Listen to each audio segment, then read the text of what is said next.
Olá, meus irmãos, a paz do Senhor Jesus a todos.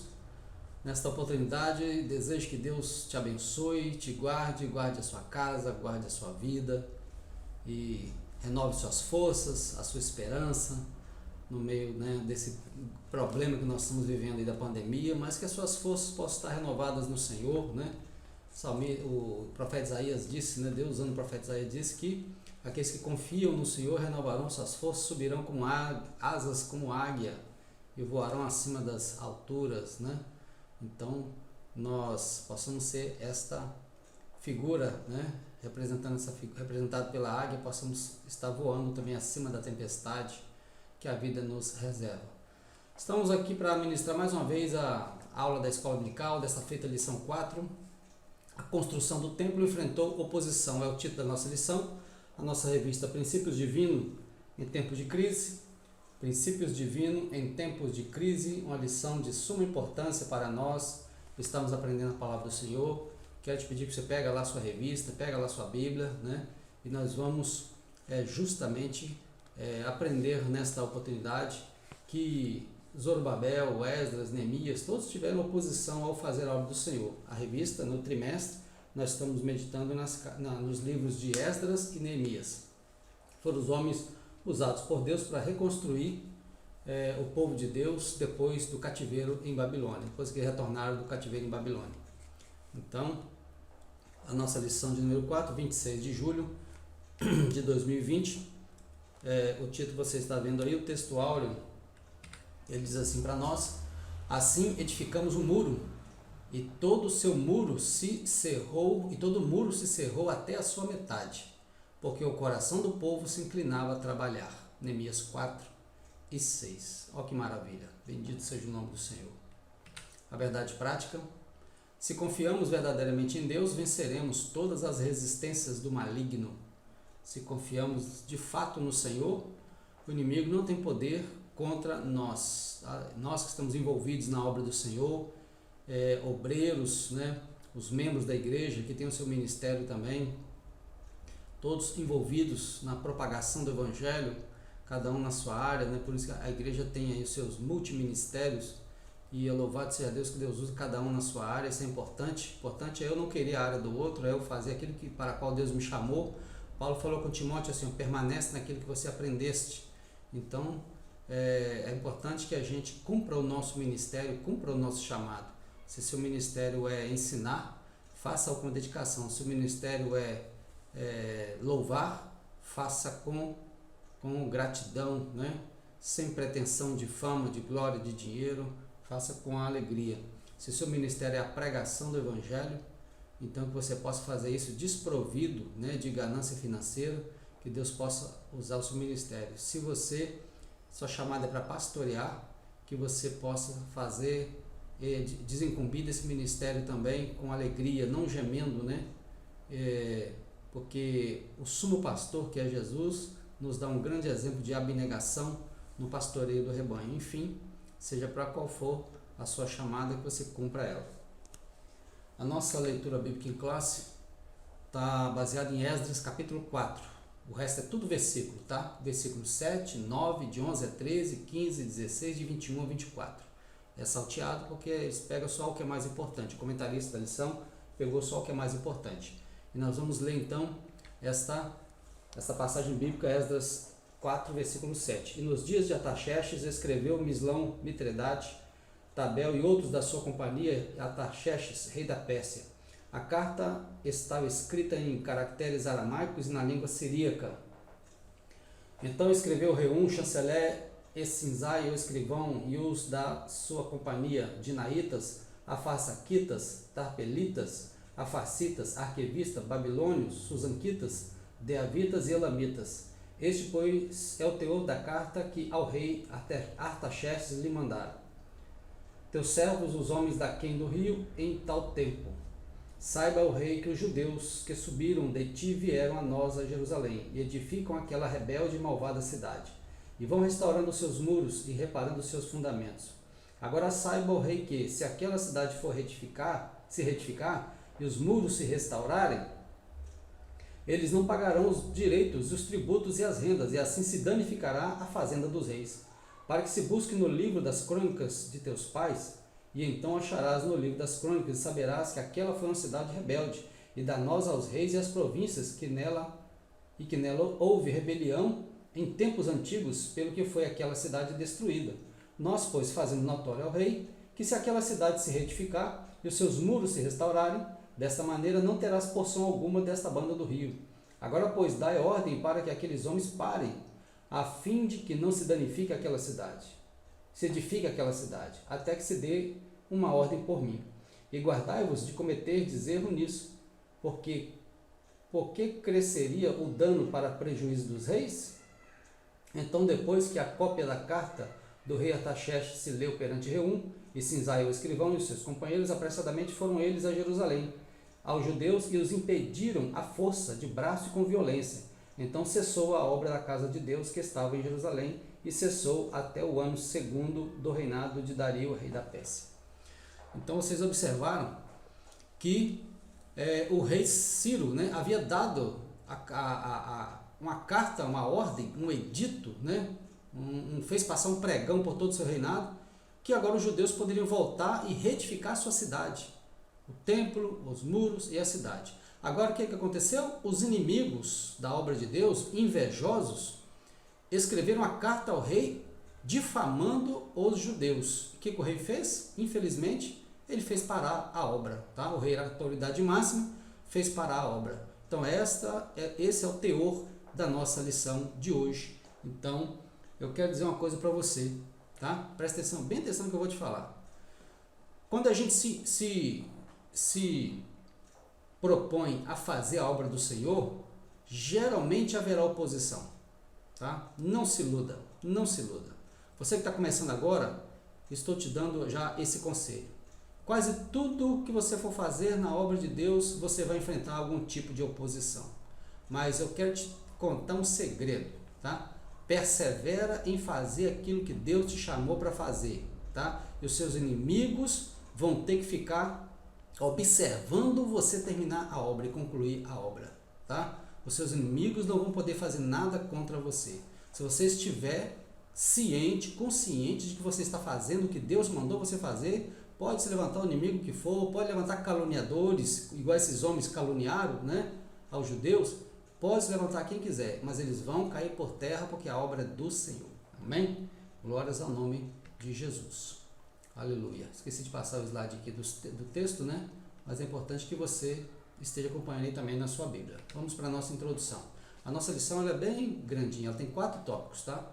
Então a gente vai, lógico, né, sem prejuízo do conteúdo, a gente vai passar um pouco mais rápido, porque senão a gente fica agarrado e a nossa lição fica muito grande. Não é nosso interesse que isso aconteça, tá? É importante que nos minutos que a gente geralmente tem gravado, a gente possa trazer o conteúdo para que você seja abençoado, tá bom? Chama lá sua mulher, seu marido, seus filhos, reúne aí em volta do aparelho que vocês estão assistindo e todos vamos ouvir a palavra do Senhor. Deus tem algo para falar com o meu, com o seu, com o nosso coração, tá bom? O altar havia sido restaurado, a festa dos tabernáculos celebrada e o holocausto contínuo estava sendo oferecido cada dia, conforme o rito. A vida espiritual dos judeus que haviam retornado do cativeiro seguia o que estava prescrito na lei de Moisés. Somente esperava o momento de iniciar a reedificação do templo. Glórias ao nome do Senhor. Tá? Então observa só. Neemias foi comissionado para levantar os muros. Esdras foi comissionado para levantar o templo. Então, esses homens entenderam que era necessário, primeiramente, consertar a vida com Deus. Tá? Consertar a vida com Deus. Então, a primeira coisa que eles consertaram foi o altar.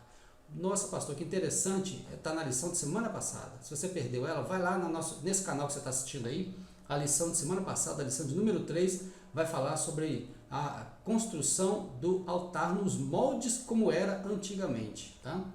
Como era prescrito na lei de Moisés. Se você quer aprender alguma coisa sobre o cativeiro, eu falei alguma coisa do cativeiro na primeira lição. Então, se você perdeu, volta lá na primeira lição e assiste a primeira lição e acompanha conosco que o trimestre está só começando. Tem muita bênção de Deus aí. Julho, agosto, setembro estaremos estudando essa revista para a glória do nome do Senhor. Tá bom? Então, mas sem perda de tempo, vamos lá. Vocês observaram aí que o altar já estava construído. A festa dos tabernáculos já estava sendo celebrada. O holocausto contínuo, que era aquele sacrifício que eles faziam diuturnamente, já estava sendo executado. Quer dizer que a obra estava andando, né?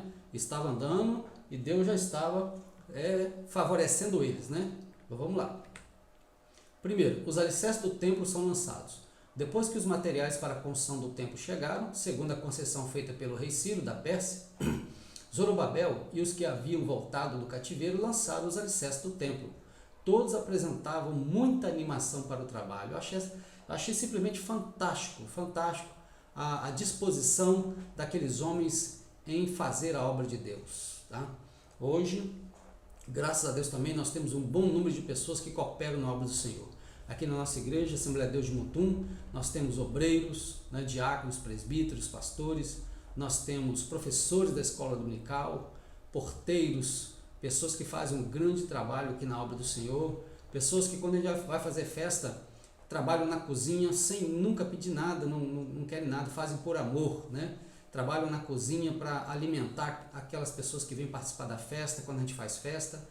Nós temos muitas pessoas aqui que estão envolvidas na obra do Senhor e o fazem de coração. Assim também naquela época, a Bíblia diz que eles estavam com muita alegria fazendo a obra do Senhor, muita animação para o trabalho. E o trabalho, o que eles estavam fazendo naquele momento? Reconstruindo o templo, porque eles sabiam que sem o templo não tem condição. Primeiro conserta a vida espiritual, né? Depois o restante Deus vai acrescentando. Jesus falou em Mateus 6,33, mas buscai primeiro o reino de Deus e a sua justiça, e as outras coisas vos serão acrescentadas.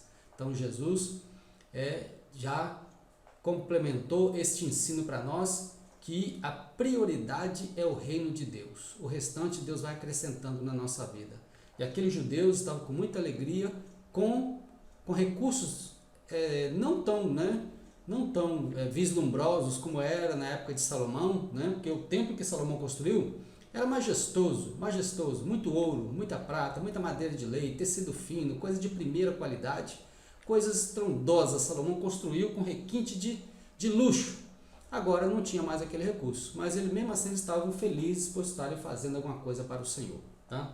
Então nós temos que nos sentir felizes quando nós podemos estar colaborando com a obra do Senhor, quando nós, de alguma maneira, estamos contribuindo para que a obra de Deus vá avante. Então os alicerces do templo estão sendo lançados, tá? Eles vão reconstruir. Eu mostrei a figura do templo na lição passada. Se você quer ver a figura, a maquete do templo, eu mostrei ela na lição passada. Não dá para a gente colocar muita, senão o tempo vai ficando muito extenso o vídeo, tá? E não é nosso interesse. Vamos lá. O lançamento dos alicerces foi celebrado com uma solenidade. Os sacerdotes já paramentados, quer dizer, vestidos com aquela roupa, né, consagrada, com aquela roupa que a lei de Moisés determinou que eles vestissem ela, eram roupas consagradas para aquele fim, paramentados com isso aí, né? E com trombetas, e os levitas, filhos de Asaf, são pessoas que trabalhavam no louvor, com saltérios no instrumento musical, para louvarem ao Senhor, conforme a instituição de Davi, rei de Israel. Todos que assistiram ao lançamento dos alicerces expressaram seus sentimentos com tão grande júbilo que as suas vozes se ouviram de muito longe. Olha que maravilha! Bendito seja o nome do Senhor. Eles cantavam com tanta alegria, com tanta tenacidade, com tanta gratidão, que de longe se ouviu a voz do júbilo, da alegria. Então nós também, enquanto crentes, a gente tem que se alegrar na obra do Senhor. Há pessoas que quando vêm para o culto parece que tomou banho com suco de limão, já vem com a cara azeda já, enquanto a Bíblia diz, né? Alegrei-me quando me disseram, vamos à casa do Senhor. É assim que a Bíblia diz, alegrar quando vai para a casa do Senhor, e não vem triste não, tá? Porque quando nós nos apresentamos diante do Senhor, é uma solenidade. Nós temos que estar com o nosso coração voltado para o Senhor. Há pessoas que vêm para o culto e voltam da mesma maneira que veio. Triste, acabrunhado, vazio, até mesmo meio depressivo.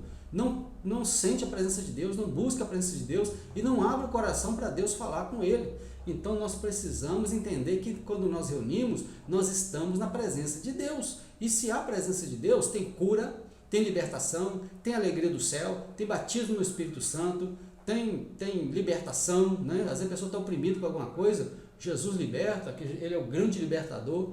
Então não há motivo para a gente ficar do mesmo jeito. É interessante que a gente pode até vir sim, com a cabeça cheia de problema, né? Mas aí a gente vai embora bem melhor porque nós abrimos o coração para o Senhor. Olha que coisa maravilhosa. O Espírito Santo se encarrega de ministrar, de curar as feridas, né? De tirar poeira, tirar a cinza do altar e acender novamente a chama, né? A chama do Pentecoste, que alegra os corações, renova vidas, né? Impulsiona a propagação do Evangelho, levanta obreiros, né? Aviva a obra. É Ele quem faz essa obra maravilhosa. Todos que assistiram o lançamento dos alicerces expressaram seus sentimentos com grande júbilo, a ponto das suas vozes serem ouvidas de muito e muito longe. Olha que coisa maravilhosa. Louvado seja o nome santo de Jesus. Tá? Olha só, Esdras 3 e 13. De maneira que não discernia o povo as vozes de alegria das vozes do choro do povo, porque o povo jubilava com tão grande júbilo que as vozes se ouviam de muito longe. Capítulo 3, versículo 13 de Esdras. Bendito seja o nome do Senhor. Vamos continuar. A retificação do templo. A retificação do templo foi resultado do despertamento que veio através de Ciro, rei da Pérsia. Convém lembrar que o despertamento pentecostal chegou ao Brasil em 1911 e trouxe consigo uma verdadeira renovação da doutrina da Igreja de Deus, que pode ser simbolizada como pelo templo de Deus. A Igreja de Deus é um grande mistério que não pode ser compreendido pelo homem natural. 1 Coríntios 3,16 diz: não sabeis vós que sois o templo de Deus e que o Espírito de Deus habita em vós? Então a igreja é templo, morada do Espírito Santo. Cada crente é, mas quando a igreja se reúne, ela é no coletivo, tá? Ela é no coletivo, templo e morada do Espírito Santo. O Espírito Santo habita na igreja, tá? Ele habita na igreja justamente para capacitar a igreja para a pregação do Evangelho, capacitar a igreja com os dons espirituais para as missões, capacitar a igreja para confrontar as forças das trevas, os inimigos da obra de Deus. Tá? São pessoas que querem calar a boca da igreja, são pessoas que querem fechar a igreja, são pessoas que querem fazer com que a gente fique no nosso cantinho, mas nós não podemos. A igreja de Jesus tem que avançar. Viu? Você observa que a pandemia não nos privou, tá? Privou de reunir no templo, mas a igreja continuou na marcha. Continuou pregando, cantando, as aulas da escola dominical sendo gravadas, o pessoal participando, os cultos, né, online aí, todo domingo aí sendo transmitidos e vidas sendo alcançadas para a glória do nome de Jesus. Então a igreja, disse Jesus que as portas do inferno não podem contra a igreja. Está lá em Mateus 16, 18. O despertamento que levou à construção do templo, do altar e dos muros e da cidade foi lá quando Deus tocou no coração de Ciro, que era o rei da Pérsia, o homem mais poderoso daquela época. E para ele liberar os judeus e ainda dar um edito ainda, e ainda orientar o pessoal a dar o material que eles precisavam para construir a sua cidade. Houve um grande despertamento dos judeus, tipo assim, Deus está nos visitando, Deus está nos favorecendo, 70 anos de cativeiro acabaram, eles agora estavam retificando a sua cidade. No Brasil, houve um grande despertamento também, que é um dos maiores do mundo, foi quando dois homens, né, o nome deles é Gunnar Wingre e Daniel Berg, ambos suecos, foram para a América do Norte em busca de trabalho, servos de Deus, crentes em Jesus, e chegou lá e conheceram o batismo no Espírito Santo. Jesus encheu eles de poder, e com a divina revelação do nome Pará, descobriram que ficava no Brasil e conseguiram lá o dinheiro da passagem e partiram para o Brasil de navio. Foram dias e dias de viagem, chegaram lá em Belém do Pará, sem conhecer a língua, clima diferente, né? Ameaça da malária, como eles pegaram malária várias vezes, e ali eles começaram a pregar que Jesus continuava batizando no Espírito Santo. E essa doutrina foi abraçada por vários irmãos, e este evangelho pentecostal, ele abraçou o Brasil de norte a sul, de leste a oeste. Não tinha uma cidade, uma vila, uma ilha, uma favela, um grande centro que não foi alcançado pela mensagem pentecostal. Hoje nós vemos aí assembleanos, milhões e milhões de assembleanos espalhados em terras brasileiras, né, louvando a Deus, né, servindo a Deus, cantando e pregando o Evangelho, sendo renovados a cada dia. E essa obra está aqui no Mutum também, né? Estamos aqui no Mutum pregando que Jesus continua fazendo a mesma obra, salvando, curando, libertando e batizando os crentes em Jesus no Espírito Santo. Tá? Se você ainda não recebeu, meu irmão, continua buscando. Tá? Tira os momentinhos de oração pelas madrugadas, né? Vem ao templo para orar também, que o templo está aberto, né? Durante o dia está aberto, se quiser orar pode vir orar, vem orar e começa a buscar o batismo no Espírito Santo, e quem batiza é Jesus, tá? Ele é interessado em batizar a sua vida, de capacidade de poder, e nós estamos orando para que Jesus faça isso, porque a igreja precisa de novos obreiros para somar conosco aí nessa caminhada. Então no Brasil houve um grande despertamento pentecostal. O que é a doutrina pentecostal? Nós pregamos que o Espírito Santo que operou lá na igreja de Atos dos Apóstolos é o mesmo Espírito Santo hoje, ele não mudou, ele continua do mesmo jeito. Então as mesmas coisas que ele fazia no passado, ele faz hoje também. Que tem pessoas que não creem nisso, se não crê é problema dele, mas nós cremos na atualidade do batismo no Espírito Santo, nos dons espirituais. O Espírito Santo é o consolador da igreja, não somente consolador, ele é a força da igreja, ele é a geração de poder da igreja, né? O poder emana dele, é ele que capacita a igreja de poder para que a igreja possa desincumbir da sua missão. Louvado seja o nome do Senhor. A igreja de Deus é um mistério, né? O homem natural não compreende ela. Como é que pode uma igreja que brotou lá na Palestina, né? Lá em Jerusalém, chegar nos lugares mais distantes do mundo? O evangelho está sendo pregado em todo o mundo. E agora com essa pandemia, então, aí que o evangelho começou a ser pregado nas redes sociais, e louvado seja Deus por isso. Queira Deus que aqueles irmãos que usam muitas redes sociais, Instagram, Facebook e outras redes mais, possam fazê-lo para pregar o evangelho, levar uma palavra de conforto, de consolo e evangelizar alguém que ainda não conhece Jesus, tá? Ou então trabalhar com pessoas que estão afastadas do evangelho e trazê-los novamente para a casa do Senhor. Vamos lá. Sobre a pessoa do Espírito Santo, viu? Existem movimentos religiosos aí que negam o Espírito Santo, viu? Então, sai fora dessa gente, viu? Quando debater lá na sua casa, de porta em porta lá, você sai fora deles. Lá na terceira carta de João está escrito assim, ó: aquele que não traz essa doutrina, ou seja, qual doutrina? A doutrina genuína do evangelho, não recebe em tua casa e nem saúda pelo caminho, tá? Porque aquele que o saúda tem parte nas suas más obras. Então quem nega Jesus como Deus, quem nega o Espírito Santo como pessoa, quem mutila a Bíblia toda, quem coloca outros meios de salvação fora Jesus, ou acrescenta alguma coisa que Jesus, segundo ele, Jesus não foi perfeito, você sai fora deles, tá? Jesus é perfeitamente capaz de salvar e o Espírito Santo é uma pessoa. Olha só o que a Bíblia diz, ó. O Espírito Santo quer salientar que Jesus, em pessoa, quer edificar a sua igreja, Mateus 16, 18.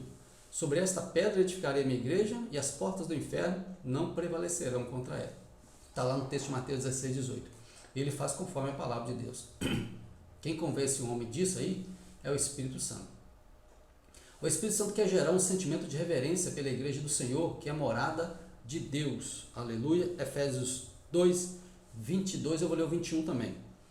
No qual todo edifício bem ajustado cresce para templo santo do Senhor, no qual também vós juntamente sois edificados para a morada de Deus em Espírito. Glórias a Deus. É mais uma vez a Bíblia falando que nós, a igreja, somos templo e morada do Espírito Santo. Então, o crente não pode viver de qualquer maneira não, tá? O Espírito Santo não habita em casa suja não. O crente tem que viver para a glória de Deus, santificar espírito, alma e corpo. 1 Tessalonicenses 5:23. E todo o vosso espírito e alma e corpo sejam plenamente conservados, irrepreensíveis para a vinda do Senhor, tá? Então não é só a alma, o corpo também tem que estar consagrado, viu? Consagrado ao Senhor, porque o nosso corpo é templo do Espírito Santo. Não posso fazer dele qualquer coisa não. Letra C, o Espírito Santo quer adestrar a igreja, ou treinar a igreja, né, para que ela seja o instrumento de ação de Deus aqui na terra. Deus tem um trabalho para cada servo seu na grande obra de evangelização do mundo, tá vendo? Algumas pessoas falam assim, ninguém me vê na igreja. Tem serviço para você, meu irmão, tem serviço, tá? Tem serviço aí para todo mundo. Às vezes, vai ter aí um evento na igreja, a pessoa também não se predispõe, não procura, né? Não procura a liderança, fala, você está precisando de mim para alguma coisa, né? Se prontifica, meu irmão, se prontifica, porque lá no seu trabalho você se prontifica. E por que você não prontifica na igreja? Então se prontifica. Certa feita um pastor amigo meu, procurou uma jovem na igreja e estava precisando de uma professora para crianças, mais uma professora de crianças. O pastor procurou aquela irmã. E nós, pastor, a gente ora antes de a gente procurar essas pessoas. O pastor procurou aquela irmã e falou assim, irmã, eu estou precisando de uma professora de escola dominical, na classe tal. E a irmã é uma pessoa assim que a gente sente que a irmã tem uma palavra boa, você pode nos ajudar? A irmã virou e falou, pastor, assim, pastor, eu vou orar para ver se é de Deus. Pelo amor de Deus, irmão, me ajuda. Vê se pode um negócio desse. Quer dizer, então o pastor não ora não? O pastor não está orando não? Se o pastor procurou ela, ele procurou debaixo de oração. Ela falou que ia orar para ver se era de Deus. Então esse tipo de gente, mas não presta para a obra de Deus, viu? Não presta para a obra de Deus. Pessoa que presta para a obra de Deus é aquele que mesmo não se sentindo capacitado, tá? Mas quando o seu líder procura, ele fala, pastor, eu não tenho capacidade não, mas eu estou aqui para servir. É isso que Deus quer, irmão, é prontidão. Josué estava do lado de Moisés. Onde Moisés mandava, ele ia. Tudo que Moisés falava, ele estava ali perto, tá? Quando Deus precisou de um substituto, quem é que Deus chamou? Josué, no lugar de Moisés, tá? É assim que Deus quer, que a gente esteja de prontidão para servir ao Senhor na obra. Enterrar o talento é perigoso, tá? Corre risco para a sua vida espiritual. O Espírito Santo quer treinar a igreja para que ela seja instrumento de Deus na terra, viu? A igreja não pode ser como Israel, esconder o seu talento e perder sua identidade. Não, quando ela faz isso, já deixou de ser igreja. A igreja precisa desincumbir da sua missão. Jesus não colocou a igreja aqui na terra de enfeite não, meu irmão, tá? Jesus não colocou você lá no seu trabalho para você ficar enfeitando lá não. Jesus não colocou você no seio dessa família para você ficar enfeitando essa família não. Não colocou você nessa rua aí para você ficar enfeitando a rua não. Todos nós temos um propósito, você é a igreja de Jesus, tá? Igreja, espera-se da igreja que ela pregue o evangelho, que ela fale o evangelho, tá? Nem todos têm a capacidade de pregar no púlpito da igreja, mas falar de Jesus para as pessoas, isso todo mundo pode fazer. Fala que Jesus salva, que transforma, que perdoa, que liberta da depressão, que liberta dos vícios, se a pessoa quiser. Todo mundo pode fazer isso, tá? Basta a pessoa se prontificar. Então o Espírito Santo faz obras maravilhosas e genuínas no seio da igreja. Essa pessoa maravilhosa do Espírito Santo é o nosso grande consolador enviado por Jesus. Então vamos lá. Segundo tópico, os samaritanos se opõem à construção do templo. Vamos lá. Entre os moradores da terra estavam os samaritanos. Quando Nabucodonosor, que era o governante da Babilônia, vocês estão lembrados disso, né? Levou o reino de Judá cativo para a Babilônia, os samaritanos passaram a morar na terra. Estes eram descendentes de uma mistura de gente que o rei da Síria tinha deslocado para as cidades da Samaria, depois de ele ter levado as 10 tribos do reino do norte em cativeiro para a Síria. Pastor, me explica esse negócio aí que eu não entendi muita coisa não, vou te explicar agora. As 10 tribos, você sabe que o reino dividiu, né? Com Roboão, filho de Salomão, o reino dividiu. As 10 tribos ficaram para cima no norte do território de Israel, e as 2 tribos, Judá e Benjamim, ficaram no sul com a capital Jerusalém. Lá em cima ficou a capital Samaria. O que aconteceu? Como as 10 tribos se degeneraram no pecado mais rápido, Deus permitiu que os assírios, tá? O governante era Salmaneser, era o nome dele, ele invadiu a terra de Israel, tomou as 10 tribos e levou elas cativas lá para a Síria. Tá? E o que aconteceu? O Salmaneser pegou pessoas estrangeiras e colocou ali naquele território de Samaria. Ali misturou com alguns judeus que ficaram, misturou gente. Por isso que o crente não pode misturar com o mundo. Tá? Nós podemos ter amizade? Podemos trabalhar? Não tem como sair fora disso. Mas misturar em termos espirituais, fazer acordo com eles, é mais complicado, entendeu? Porque isso pode trazer prejuízo. E eles se misturaram, o judeu legítimo com povos pagãos, ali colocou eles em Samaria, passaram a ser conhecidos como samaritanos. Quando os judeus retornaram do cativeiro 70 anos depois, não reconheceram aquela gente misturada como legítimos. Então houve uma rixa entre eles. Tá? A partir de então eles viraram inimigos, o judeu não conversava com o samaritano e nem o samaritano conversava com o judeu. Então, o que aconteceu? Quando os judeus foram reconstruir a sua cidade, os samaritanos se tornaram inimigos e opositores da obra. Eles eram pagãos que haviam sido ensinados acerca de Deus de Israel. Assim, os samaritanos continuavam servindo aos seus deuses, mas também temiam ao Senhor. Ou seja, os samaritanos atiravam nos dois. Né? Eles serviam os seus deuses pagãos, mas também eles ofereciam algum tipo de sacrifício ao Deus Todo-Poderoso. Ficavam misturando aquilo ali. Deus não aceita mistura. Deus não aceita mistura. Viu, meu irmão? Deus não aceita mistura. Ou o nosso coração é consagrado a Deus ou não é. Eu não posso, né, falar que eu estou seguindo a Deus e daqui a pouco eu sou supersticioso, daqui a pouco eu estou acendendo uma vela com uma imagem de escultura, daqui a pouco eu estou fazendo lendo horóscopo, tá? Não, o povo de Deus é puro, o povo de Deus é limpo, o povo de Deus é consagrado a Deus, tá? A nossa vida tem que estar consagrada, plenamente consagrada, tá? Depois você lê lá 1 Tessalonicenses 5:23, dentre outros textos, a Bíblia contém uma proposta para nós de santidade. E santidade, santificação quer dizer separação. É separado que não presta para servir a Deus. Eu não posso dizer que eu estou servindo a Deus e daqui a pouco estou acendendo uma vela para os demônios. Não pode, não se coaduna, né? Luz e trevas não se mistura, Deus e o diabo não se mistura, igreja e mundo também não pode se misturar, tá? Nós estamos no mundo, mas não somos do mundo. Como um barquinho navegando no oceano, ele está sobre o oceano, mas o oceano não pode estar dentro dele, porque se o oceano entrar dentro dele, o barco afunda, tá? Então, meu irmão, reveja os seus conceitos, faça um exame de você mesmo, examine, pois, o homem em si mesmo, e veja se tem algum tipo de mundanismo no seu coração. Isso aqui que você faz, busca a purificação pelo sangue de Jesus. Oh, maravilha! 1 João capítulo 1, versículo 7, 8, 9 e 10. Você vai ver lá que o sangue de Jesus é poderoso para nos purificar de toda injustiça. Bendito seja Deus. Então os samaritanos eram inimigos de Israel. Os samaritanos eram mistura de gente, tá? Sem compromisso com Deus, misturada. Acendia vela lá no paganismo e depois vinha sacrificar para Deus aqui, tá? Deus não aceita esse tipo de coisa, não. Deus quer a gente consagrado a Ele.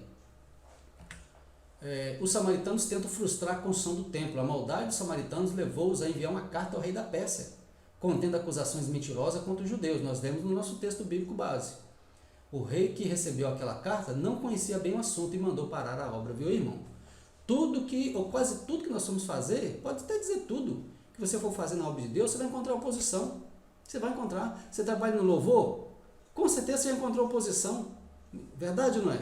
Você trabalha com ensinamento, você quer fazer um bom trabalho, você já encontrou algum tipo de oposição. Você foi dirigir uma congregação, você encontrou algum tipo de oposição. Presta atenção, tá? Essas coisas acontecem na obra de Deus. Não se escandaliza, meu irmão, tá? Não se escandaliza. Quem hoje se levantou contra você, amanhã poderá estar do seu lado te elogiando, porque vai ver que Deus está na sua vida.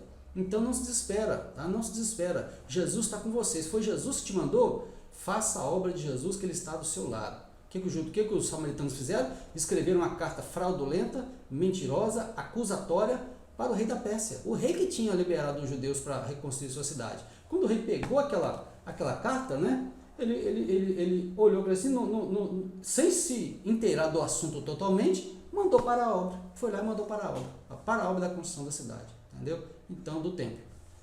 E dessa maneira a obra de Deus ficou parada um bom tempo. Tá certo? E o que aconteceu? Aí era necessário, né, mais empenho dos judeus. Mas, infelizmente, os judeus estavam fracos espiritualmente. Então, meu irmão, por isso nós temos que estar buscando sempre a presença do Senhor. Viu, minha irmã? Temos que estar buscando sempre a presença do Senhor para estar forte. Diante das lutas, nós temos que estar forte. Nós tínhamos uma reunião de obreiro aqui, segunda-feira, e eu li para os obreiros aquele texto de Provérbios 24:10. Se no dia da batalha te mostrares frouxo, a tua força será pequena, tá? Então pega para você também esse texto. A batalha vem, as lutas vêm, a prova vem, mas você não pode ser frouxo. Seja firme, firme na palavra do Senhor. Quem te garantiu a vitória foi Deus, tá? A Bíblia contém uma promessa para nossas vidas. Então tome posse dessa promessa e faça a obra de Deus. Não olhe para os opositores, não olhe para as acusações. Faça a obra do Senhor. Louvado seja o nome do Senhor. Viu? Que maldade dessa gente, fazer para a obra de Deus. Os judeus já estavam numa situação difícil, tem que reconstruir uma cidade inteira. Eles tinham perdido tudo. Nabucodonosor destruiu tudo 70 anos atrás. Eles estavam agora com muito pouco recurso, tentando reconstruir. Ainda tinha inimigo ainda para perturbar eles ainda, tá? Mas não é diferente hoje não, tá? Não é diferente hoje. Então persevera. A vitória é de quem persevera. Louvado seja Deus. Persevere em servir o Senhor, que a vitória já é nossa. Glórias a Deus. Tá vendo como é pequenininho esse ponto? Só 2 pontozinhos pequenininhos, tá? Então observa só, eles receberam oposição. Como você explica a falta de resistência dos judeus? Por que os judeus aceitaram isso? Explica, irmão. Por que os judeus aceitaram isso? Aceitaram essa oposição? Tá? Foram confrontados, mandaram para a obra e eles ficaram. Já não tem jeito mesmo, né? É tipo alguns assim, já que está tendo pandemia mesmo, então eu vou pintar e bordar. Já que não estou podendo ir na igreja mesmo, então eu vou pintar e bordar.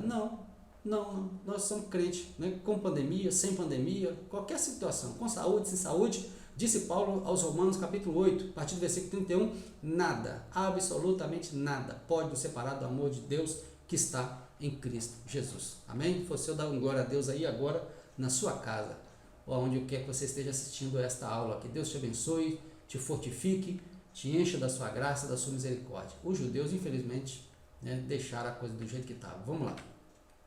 Os judeus deveriam ter ido ao rei da Pérsia para assegurar a construção. Uma ordem dada por uma autoridade superior não pode ser validada por uma autoridade inferior. A ordem de construir o templo tinha sido dada pelo Deus do céu, através do rei Ciro, a maior autoridade da época, que assinaram o decreto de construção do templo. Dá licença. A garganta vai secando, tem que beber uma aguinha, senão o negócio fica complicado. Por que os judeus, já que os inimigos escreveram uma carta fraudulenta e acusatória, por que os judeus não foram lá? Fizeram a comitiva, foram lá para tentar conversar com o rei e explicar o que está acontecendo. Não, simplesmente cruzaram o braço, A liderança pedindo, gente, não fica assim, gente, não desanima, nosso Deus vai nos dar vitória. Mas aí eles cruzaram os braços. Os judeus deveriam ter recorrido a Deus, tá vendo? Quando a oposição nobre de Deus, meu irmão, recorre a Deus, vai a Deus, porque Deus tem solução para o problema, tá certo? Vamos lá, toda a história dos judeus é rica de exemplos de como Deus ajudou o seu povo em tempos difíceis. A própria vinda dos judeus para Jerusalém era uma clara demonstração de que Deus estava nesse negócio. Recordei um negócio aqui agora, observa comigo. Deus usou Moisés para libertar o povo de Israel do Egito, com aquelas 10 pragas, vocês conhecem muito bem a história. Quando eles saíram de lá, o faraó, instigado pelo diabo, marchou atrás dele com um grande exército. De repente, os judeus, liderados por Moisés, se depararam aonde? No Mar Vermelho. Um marão na frente, como diz o mineiro, Marãozão na frente. E agora, o que fazer? O povo murmurou, Moisés, o que é isso, Moisés? Nos tirou de lá para matar aqui agora? Aí o que Moisés fez? Foi clamar ao Senhor. O que Deus falou com Moisés? Moisés, por que você está clamando a mim? O que você tem na mão? Cajado. Toca nas águas, Moisés. Toca nas águas, Moisés. O que Moisés fez? Você acha que Deus tirou ele lá do Egito para matar, permitir que ele morresse agora? Então tem hora que a fé até do líder dá uma vacilada, entendeu? Moisés tocou com o cajado na água, o mar se abriu e os judeus passaram em pé enxuto. Aleluia, louvado seja o nome do Senhor. E os inimigos perderam, se afogaram e não perseguiram mais o povo de Deus, tá? Então, Deus tem na Bíblia exemplos de como que pessoas que recorreram a Ele receberam vitórias e livramentos. Vamos lá, alguns dos exemplos. Nos dias do rei Ezequias, Judá foi cercado pelo exército do rei da Síria, que ameaçava fazer com Judá o que já tinha feito com o reino de Israel, que são as 10 tribos, levá-los em cativeiro. Nesta hora do perigo, o rei Ezequias, diferentemente das 10 tribos que estavam em pecado, e pessoa em pecado não tem como buscar a Deus, a não ser se arrependa do seu pecado e Deus atende, o rei Ezequias buscou o Senhor e foi ouvido, pois um anjo feriu o arraial dos assírios, destruindo 185 mil soldados. O rei da Síria desafiou, fez um desafio que ninguém podia livrar eles da mão dele, que ele era o grande, o poderoso. Aí, o que Deus fez? O rei Ezequias chorou, pediu a Deus misericórdia, Deus mandou um anjo. Ele desceu lá no arraial, no acampamento dos assírios, que era um poderosíssimo exército, e matou 185 mil soldados inimigos de Israel, para provar que só existe um Deus todo-poderoso. O que aconteceu? O rei da Síria voltou correndo para sua terra, foi lá para o seu Deus, para consultar o seu Deus, lá, o seu demônio lá que tinha mandado ele, consultar o que estava acontecendo. Os próprios filhos dele chegaram lá e mataram ele em traição. Então, inimigo da obra de Deus cai por terra, cai por terra. O crente tem que ficar na posição. Ezequias, o que ele fez? Boquinha fechada, não fica falando mal de governo, não fica falando mal de A nem de B, não. Vai falar com Jesus. Tem um hino que diz: conte para Deus o seu problema, conte para Deus a sua dor. Ele tem uma saída, uma porta de amor. Aleluia, glórias a Deus. Grande livramento Deus deu a Ezequias. Vamos agora ao rei Josafá. Nos dias do rei Josafá, ameaçados pelos amonitas e pelos moabitas, 2 povos pagãos descendentes de Ló, os habitantes de Judá foram convocados pelo rei para pedir socorro ao Senhor. Está lá em Crônicas 20, de 1 a 24. Deus guerreou por eles, e sem terem que lutar, os inimigos foram desbaratados. Os muitos exemplos da ajuda de Deus no passado deveriam ter inspirado os líderes do povo à resistência a esta maldade dos inimigos dos judeus. Entendeu? Então, irmão, quando você se sentir assim inseguro diante da situação, vai para a palavra de Deus, busque recurso nela. O mesmo Deus que deu vitória aos homens do passado vai te dar a sua vitória que você está esperando também. Dá uma lida em Hebreus capítulo 11, ali conta a história de vários heróis da fé, homens e mulheres, que receberam grandes vitórias da parte de Deus, mesmo eles tendo pouca condição, mesmo alguns deles sendo fracos, mas eles conseguiram grandes vitórias porque buscaram ao Senhor pela fé. Então o crente vive pela fé, o justo vive pela fé, Romanos 1,17, Então, aprenda esse princípio. Ezequias recebeu vitória diante dos inimigos, Josafá recebeu vitória diante dos inimigos, Elias recebeu vitória diante dos seus inimigos, seus opositores, e todos aqueles que buscam o Senhor recebem vitória. Tá? Glória a Deus, louvado seja o nome santo de nosso Senhor e Salvador Jesus Cristo, nosso grande líder, nosso grande pastor, nosso grande Salvador. Motivo da falta de resistência dos judeus era de ordem espiritual. Olha o segredo aí, ó, tá vendo? Por isso que o crente não deve andar com a sua vida espiritual bagunçada. Não pode andar com a sua vida espiritual bagunçada. A vida do crente é no altar, tá? A vida do crente é no altar do Senhor. Nós falamos na lição de semana passada que naquela época os judeus tinham um altar de pedra, de metal, né? Erigido sobre um alicerce de pedra, onde eles sacrificavam os animais. Hoje esse altar, somos nós somos esse altar. Hoje Deus se manifesta em nós somos o sacrifício vivo, santo e agradável a Deus. Romanos 12, 1 e 2, tá? É lá que você vai ver.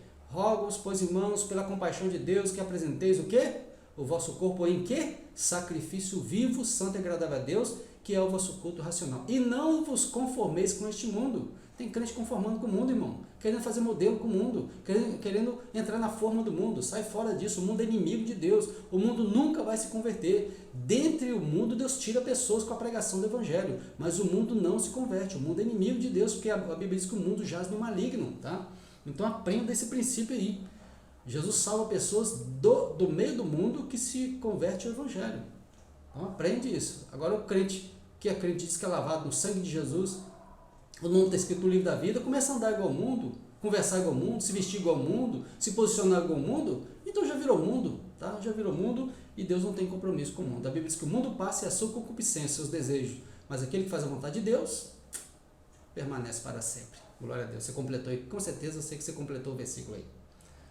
Aleluia. Vamos lá. Zorobabel. Os dois homens que Deus estava usando aí também lá, naquela oportunidade, Zorobabel e Josué. Pastor, quem é esse Josué? Esse Josué não é aquele Josué não, tá? Que era companheiro de Moisés, que assumiu a liderança do povo, não. Esse Josué aí é um sacerdote de mesmo nome, né? Na época de Zorobabel e Esdras. Vamos lá. Quem era Zorobabel? Zorobabel era político, era um chefe político, era um governador, tá? Do povo de Deus.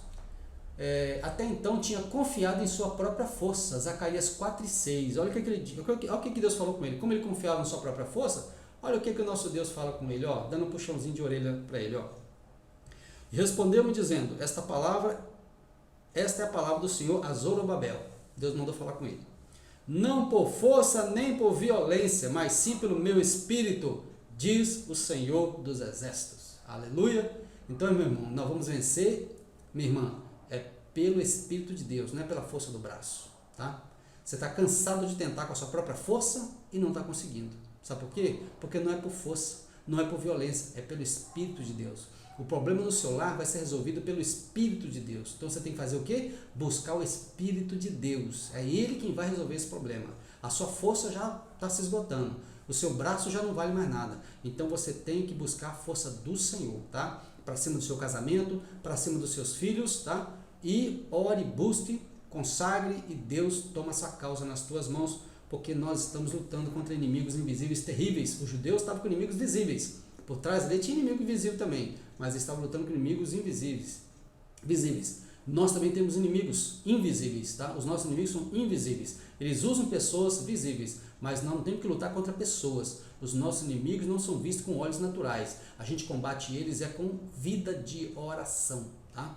Começa a tirar oração, começa a orar, mas você vai ver que Deus vai entrar na sua causa.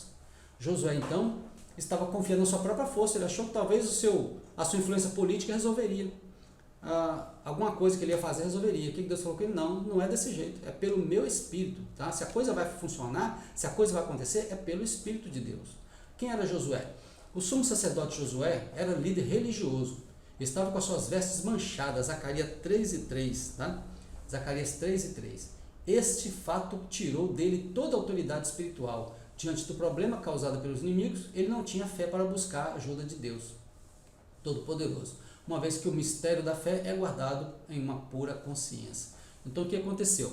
Certamente mancharam este homem lá, talvez levantaram a calúnia contra ele. Certamente ele nem devia isso, mas levantaram a calúnia contra ele, ele perdeu a força de tentar lutar contra aquilo, né? Ele estava sendo acusado, porque existe o inimigo que nos acusa, né? O inimigo é acusador, ele usa pessoas também para nos acusar. E o Josué, que era sumo sacerdote, um obreiro da casa do Senhor, perdeu a força por causa da calúnia, né? Acusaram ele de estar com essas vestes manchadas, ou seja, pecado, veste manchada é pecado, né? Mas Deus lutou a favor dele, viu? Deus lutou a favor dele e deu a vitória no nome santo do Senhor, tá? Glorificado seja Deus. Então, o motivo da falta de resistência dos judeus era de ordem espiritual. Se os líderes estavam com dificuldade, imagina o povo. Imagina, se o governador, né, que estava imbuído também na reconstrução, estava fraco, o Josué estava sendo acusado, também estava fraco. Então, perdeu-se, a obra parou e ninguém mais fez a obra. Vamos continuar. Quarto e último tópico da nossa lição, a reação dos samaritanos quando os judeus cessaram a obra. Muita tristeza, viu, irmãos, quando o povo de Deus cruza o braço, tá? É muita tristeza.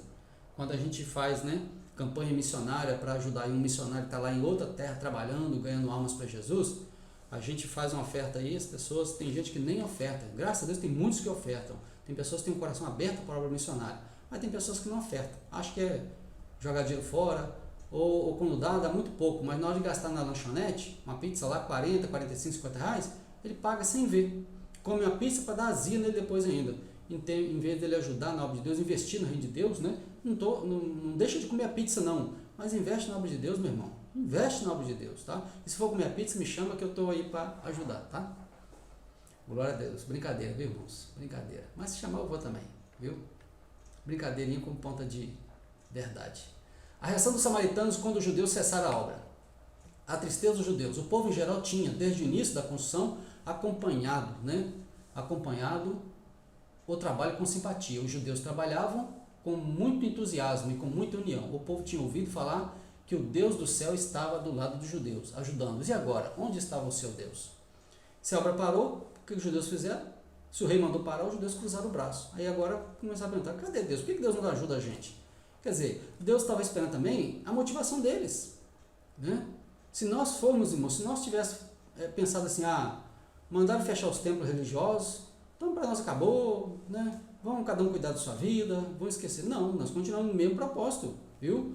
Eu ando aí visitando os irmãos, juntamente com alguns obreiros aí, alguns irmãos, às vezes eu visito com a minha esposa, os irmãos estão, graças a Deus, os irmãos estão alegres, viu? Estão alegres servindo o Senhor, aguardando o dia que nós vamos voltar a reunir, para a glória do nome do Senhor. Então, louva a Deus pela igreja do Mutum, viu? Pela igreja do Mutum, pelos irmãos que me ouvem. Deus abençoe a sua vida, irmão, tá? Não perca sua fé, continue firme, que a nossa vitória está chegando já está chegando e nós vamos cantar o hino da vitória. Mas os judeus ficaram tristes, né?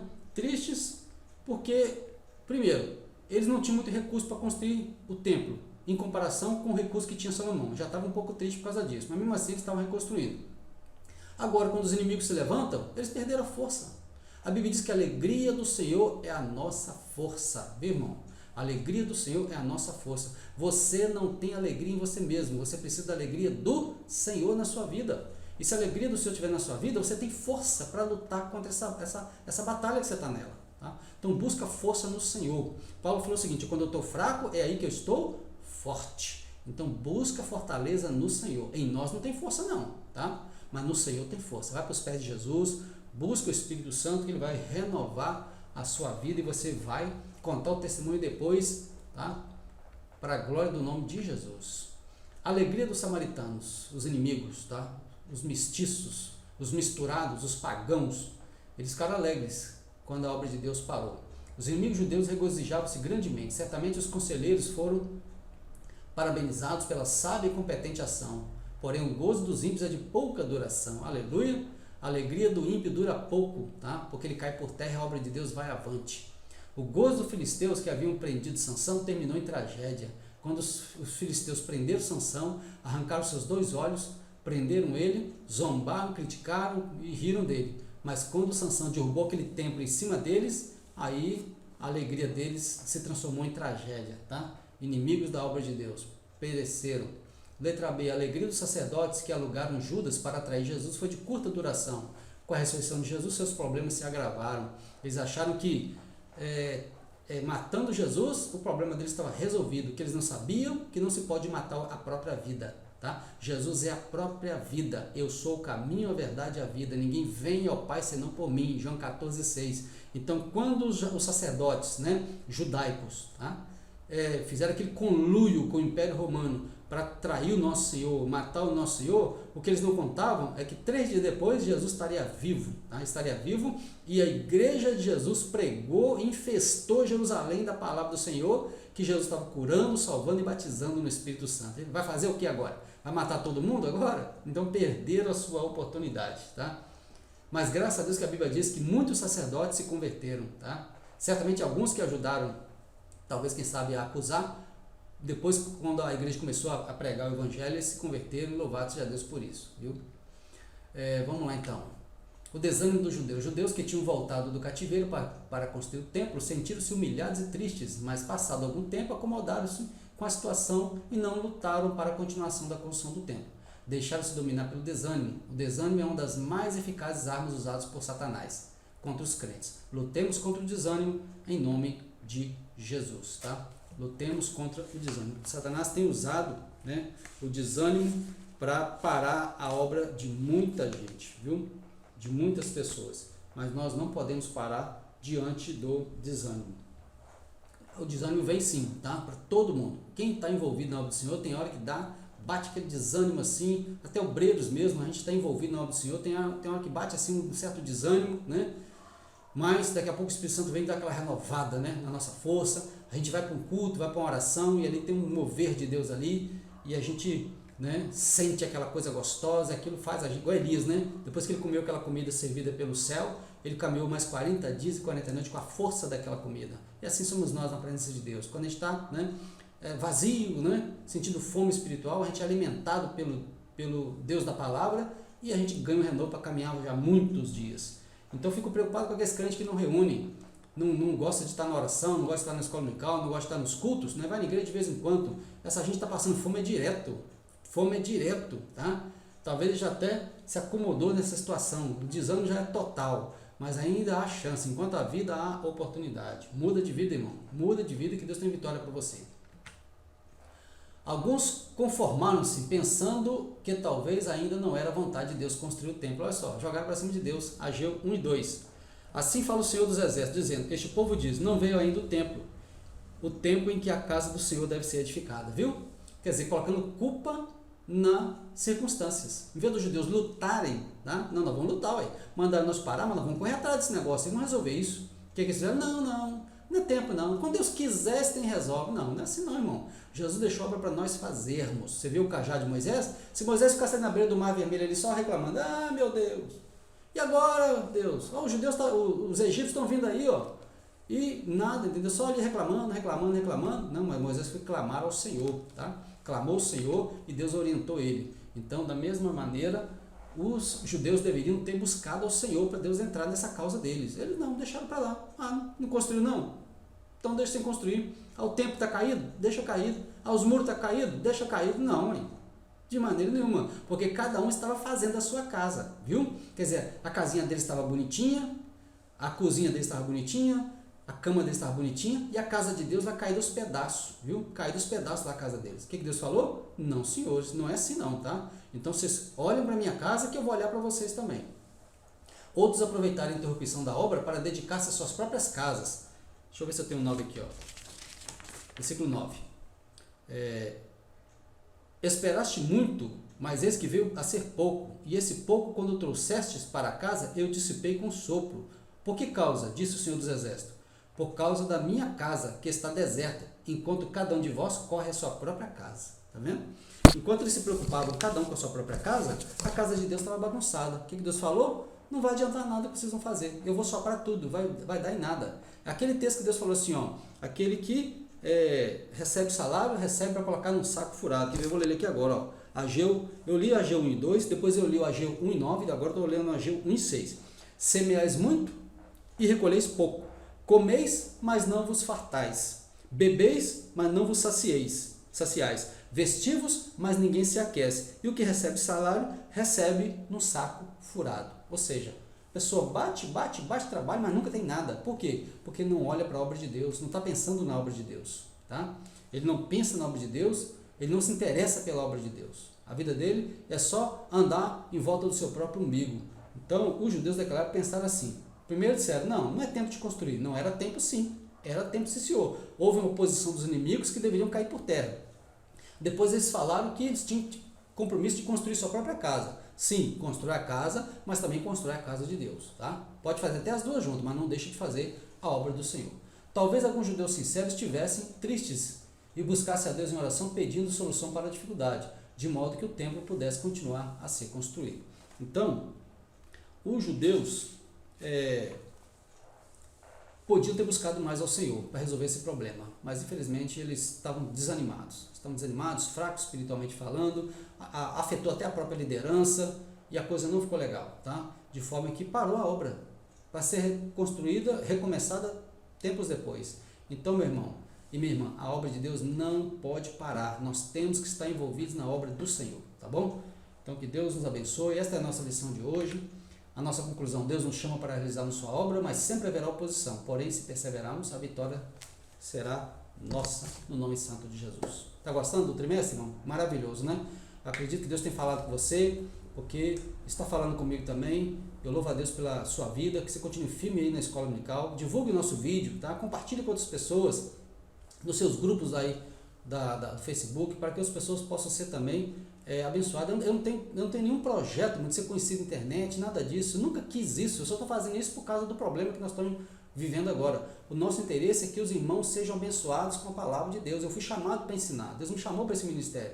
Então eu estou ensinando, tá, a palavra do Senhor. Então Deus te abençoe, no poder do nome de Jesus, que te abençoe, que você possa, né, se você está enfrentando alguma oposição na obra, persevera que Jesus está do seu lado, tá? Está do meu, está do seu, está do nosso lado. A igreja é do Senhor Jesus, não se esqueça. A igreja é do Senhor Jesus e ninguém vai jogá-la por terra de maneira nenhuma. Eu quero orar por você. Soberano Deus, eterno Pai, obrigado por mais esta lição, obrigado pela vida do irmão que me ouve agora, do amigo do Evangelho que está participando desta lição. Abençoa tantos quantos estão ao alcance da minha voz. O Senhor esteja abençoando e guardando. Se está enfermo, o Senhor cura. Se está desanimado, o Senhor anima. Se está fraco, o Senhor fortalece. Se está afastado do Evangelho, o Senhor traga para a tua casa novamente. Completa a obra que precisa ser completada nessa casa, meu Pai. Seja conosco a tua graça, te peço, no poder do santo nome de Jesus. Até a próxima lição, se Deus assim nos permitir. Tá? Fiquem todos na paz do Senhor.